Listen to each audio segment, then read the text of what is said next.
નિજજન કાનદાસ તથા મોહનદાસ કાળાના પ્રસંગોમાં 64મું પાનું છે. પ્રસંગ 25મો, દુસંગથી સ્વધર્મની હાનિ, એ વિષય છે, એ વાંચશું.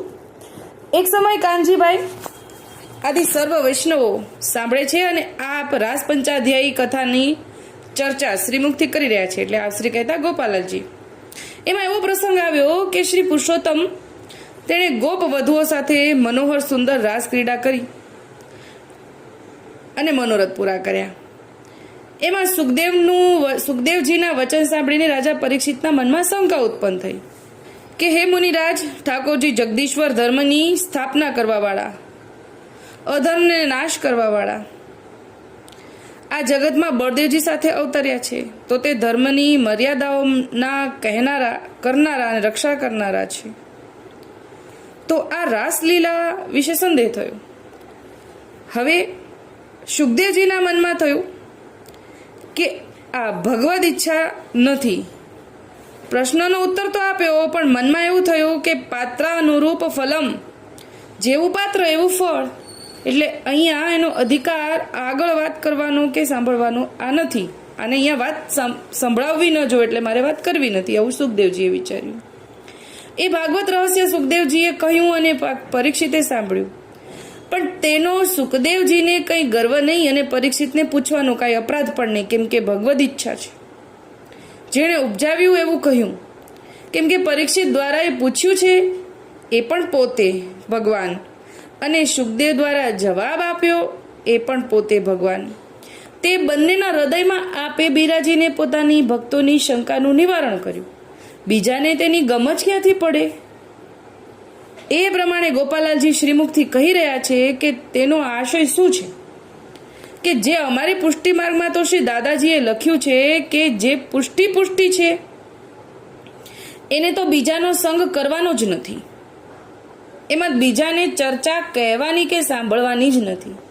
એટલે આ જે સુખદેવજી અને પરીક્ષિતના પ્રસંગથી પ્રભુ શ્રી ગોપાલાલજી સન્મુખ બિરાજમાન ભગવદીઓને એમ આજ્ઞા કરી રહ્યા છે કે પુષ્ટિ પાતળે પણ બીજાનો સંગ ન કરવો.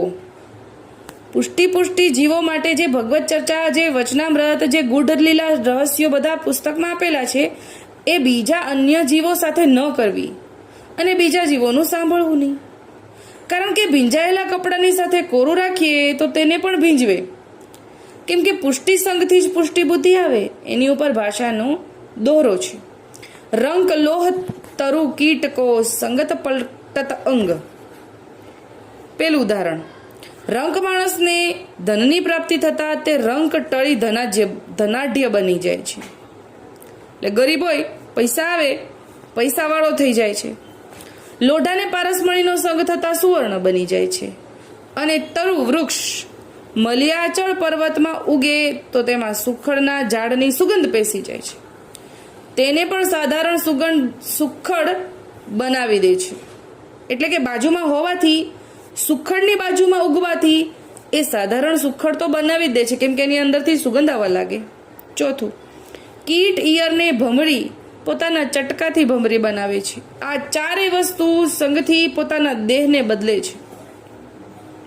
એટલે કે બાજુમાં સ્પર્શ થઈ જાય છે, અથવા તો બાજુમાં રહેવાથી પણ એ દેહ બદલાઈ જાય છે. એની અંદરથી ગુણધર્મો ઘણા બધા સુધારા પર આવી જાય છે, એમ સમજાવે છે. માટે સત્સંગ કરવાથી મનુષ્ય ઊંચી ભૂમિકાએ ચડે છે એ નિસંદેહ છે. માટે વૈષ્ણવના સંગથી અવૈષ્ણવ પણ વૈષ્ણવ બને, પણ જો તેની દ્રઢતા હોય તો. પણ જો પોતાનાને જ જ્ઞાન, સમજણ, દ્રઢતા કાંઈ ન હોય તો એ વૈષ્ણવના સંગથી પોતાની દ્રઢતા છૂટી જાય. એટલે કે જેને સંશય હોય એનું સંગ કરીએ ને તો આપણી દ્રઢતા છૂટે. એના ઉપર આપે એક શ્લોક કહ્યો.